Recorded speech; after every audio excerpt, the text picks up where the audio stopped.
सुवर्णपुर जिला डुंगरीपाली ब्लॉक अंतर्गत दिगसेरा स्थित सरकारी उच्च विद्यालय नूतन परिचालना कमिटी बुधवार गठन भारप्राप्त प्रधान शिक्षक अक्षय कुमार दास अध्यक्षतार अनुष्ठित बैठक में अभिभावकों मध्य विभिन्न वर्गर 15 जन को परिचालना कमिटीर सदस्य भाव मनोनीत करा सर्वसम्मति क्रमे सहदेव प्रधान को सभापति एवं सुमित्रा प्रधान को उपसभापति भाव चयन कर नलिनी बाग, रीता विभार, जशस्विनी सिका, सुजाता मेहर, हरप्रिया मेहर, तपस्विनी मेहर, सुरभि मेहर, बबिता मेहर, अशोक प्रधान, विजय पुटेल, महेश्वर सुना, बिजू साहू एवं दिलीप राणा प्रमुखों को कमिटीर सदस्य भाव मनोनीत करा। अंगनवाड़ी कर्मी दीपिका जेना, आशा रंजिता राणा एवं वार्ड मेंबर आनंद मेहर को उपदेष्टा भाव मनोनीत करा।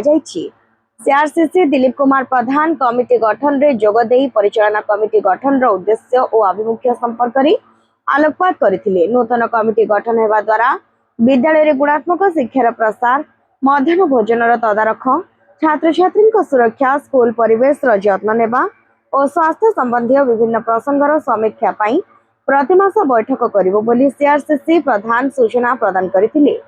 अन्यपक्षे नूतन भाव परिचालना कमिटी मनोनीत सभापति सहदेव प्रधान छात्र छात्री खाइबा, मध्याह्न भोजन गृह खूब शीघ्र करा।